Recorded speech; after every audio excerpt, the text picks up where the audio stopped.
Principal point d'entrée en Afrique centrale, le Congo-Brazzaville bénéficie d'une situation géographique stratégique et de nombreuses richesses naturelles. Reconnu pour son dynamisme économique au sein de la CEMAC, le pays connaît une forte croissance depuis 10 ans. Notre pays est sur la voie de la croissance. Une croissance continue, nous le souhaitons. Notre pays a les potentialités qui le permettent. Une population jeune, active, scolarisée à plus de 85%.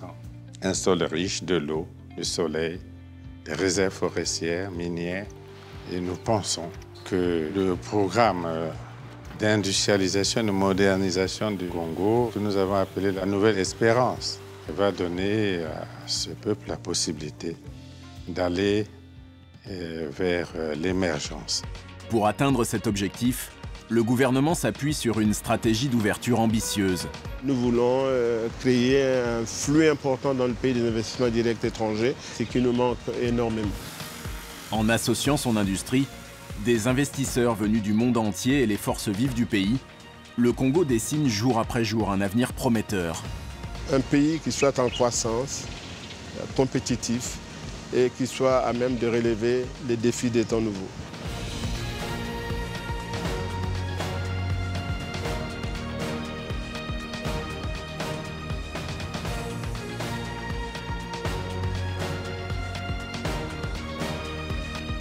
Le président de la République a lancé que le Congo sera pays émergent en 2025.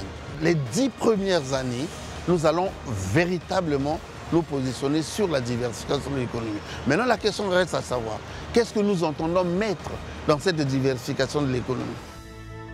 Pour offrir au pays un destin prospère, le gouvernement congolais s'est engagé dans une politique volontariste de modernisation. Construction d'axes routiers, réhabilitation du réseau ferroviaire, développement d'un port en eau profonde unique dans le golfe de Guinée. Moderniser l'ensemble des infrastructures, comme par exemple les installations électriques, est l'une de ses priorités. En très peu de temps, il faut dire en 2 ans, depuis que le gouvernement a décidé de mettre en œuvre les réformes, le système électrique a beaucoup évolué en termes de stabilité.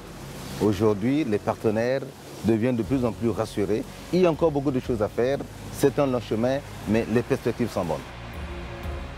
Parallèlement aux investissements dans la modernisation des infrastructures, le gouvernement a lancé une ambitieuse politique d'amélioration de l'environnement des affaires, soutenue par plusieurs institutions internationales, parmi lesquelles figure la Banque mondiale. L'environnement même des affaires peut être amélioré, je pense, davantage. Et nous travaillons dans ce sens avec le gouvernement à travers un projet qui s'appelle Projet d'appui à la diversification de l'économie, qui travaille spécifiquement sur les aspects doing business et comment faciliter la création d'entreprises, simplifier le paiement des impôts, faciliter la délivrance des permis de construire. En fait, tous ces éléments-là qui peuvent intéresser le secteur privé et faciliter la vie aux entreprises privées, si je puis dire.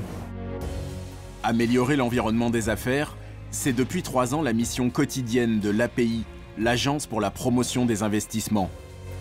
Depuis sa création, elle accueille et conseille les investisseurs étrangers afin de les aider à développer leurs projets sur le territoire congolais. Nous sommes un pays qui est économiquement dynamique, puisque les agences de notation nous ont attribué la note de B+. Ce n'est pas nous qui l'avons inventé. Et puis, nous avons donc une main-d'œuvre qui est disponible, qui est éduquée. Et sur le plan fiscal, il y a une amélioration constante de la réglementation. Et d'ailleurs, dans la loi des finances 2015, il y a des mesures très favorables fiscalement donc, pour attirer les investisseurs privés.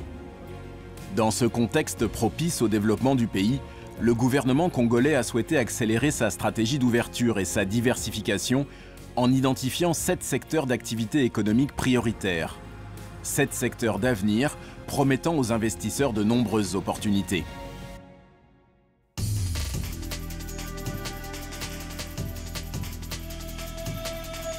Total, EP Congo a investi massivement ces dernières années, depuis notamment 2013, avec le développement du projet Moho Nord, qui représente un développement d'environ 10 milliards de dollars, ce qui est de très loin le plus gros projet pétrolier que le Congo ait connu. Nous sommes extrêmement présents également sur une vision qui va au-delà du pétrole. On ne peut pas se projeter dans l'avenir sans développer le tissu industriel.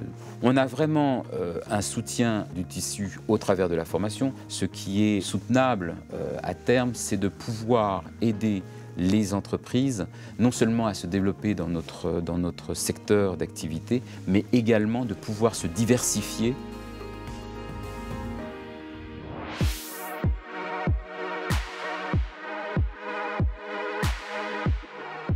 Aujourd'hui, le secteur minier représente une faible part de l'économie congolaise, mais en termes de potentialité, c'est bien évidemment tous les rêves sont permis, puisque si je prends juste le projet Nabeba Mbalam, sur lequel je travaille particulièrement, d'ici à 2020, il représentera à peu près 15% du PIB congolais.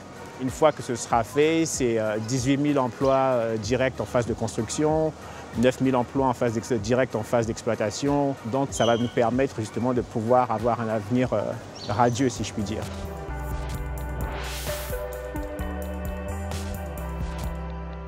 Et depuis longtemps, avant même que la question du réchauffement climatique ne soit au centre du débat international, nous avons toujours mis en œuvre une politique de gestion rationnelle des forêts.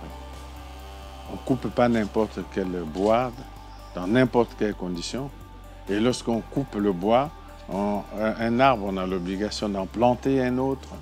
Et nous avons une politique de certification de bois. Dans nos rapports avec les partenaires extérieurs, il y a la certification des bois coupés au Congo. Nous continuons ce combat et on espère qu'on sera écouté. Aujourd'hui, je pense que le Congo doit diversifier son économie. Et l'agriculture, c'est un secteur clé pour cette diversification de son économie. Le Congo, pour développer son agriculture, a le climat. Le Congo a une pluviométrie abondante. Le Congo dispose de la terre arable. Il y a tout. Et les moyens, on peut les avoir, on peut les mobiliser. Non seulement pour développer la petite agriculture, mais pour développer aussi l'agro-industrie, mais de façon durable.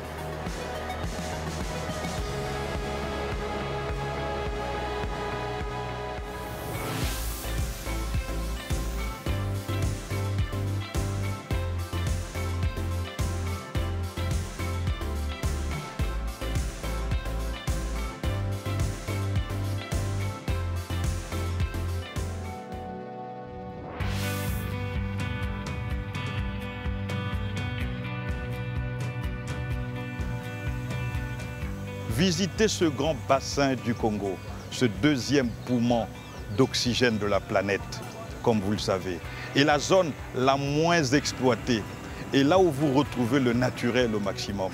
Vous aurez ce grand plaisir en naviguant sur 100 km, ce que vous pourriez découvrir sur la Sanga, sur la Lima, sur la Likwala Mosaka, ou encore sur la Likwala aux herbes. Il y a également le secteur de l'hôtellerie et du tourisme qui a bel et bien des bonnes perspectives, même en termes de croissance à moyen terme, du fait des capacités et des efforts réalisés sur le plan touristique, notamment ce qui concerne la conservation de la faune. C'est vous dire qu'il y a bel et bien des merveilles que le Congo a à montrer au reste du monde.